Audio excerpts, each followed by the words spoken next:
my name is Christine Reed, and I've grown up in a car family. My dad is a car designer, so we've either been in Southern California or Michigan. I was born in Hollywood, grew up in Michigan, did a few stints out here. Moved back out here most recently in 2006 to work with an architect in Beverly Hills who had the second ever FCC exemption to be able to provide broadband with a suite of services in a new low-income neighborhood. Sounded like a neat project. I found that it was a little more mundane than that, but anyway, live and learn. So, museums, we've all been to museums. We know that it's sort of a repository for information, preserves cultural heritage. They generally have archives, great places to do research. Their exhibits can be very entertaining and immersive, but most museums are struggling these days because they have a tough time getting sponsorships and endowments when their traffic numbers are decreasing. By and large, people are doing things online if they have interest in learning or experiencing things online. It's so easy to do that.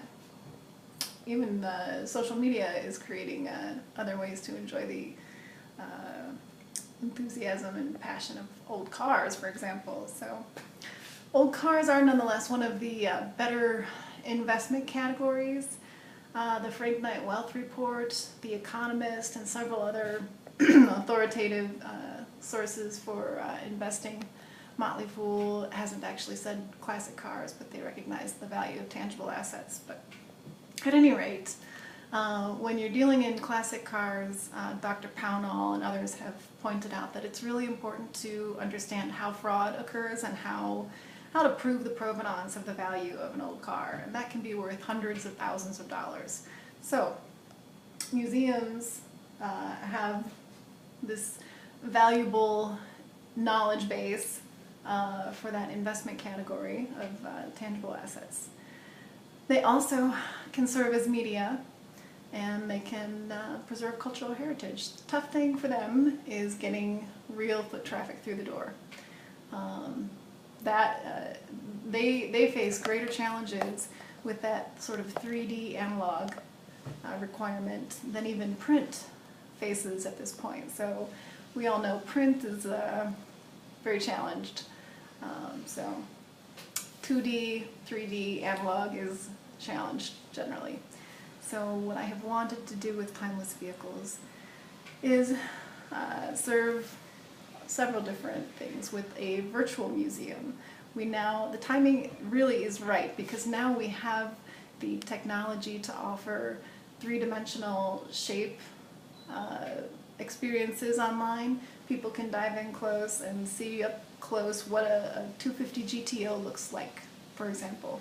You know, why is this car over $35 million?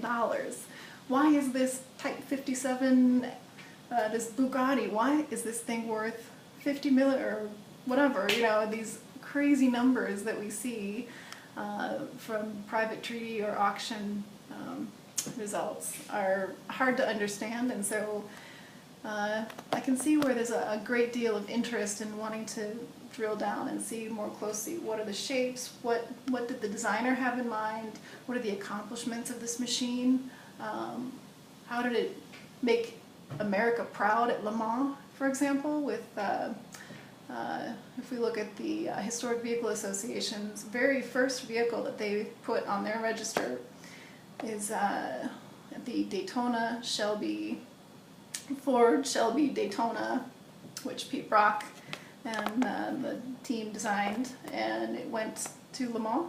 That design, that car basically was one of the first cars that really made us proud there on that international stage at Le Mans. So it's a great candidate to be the very first one.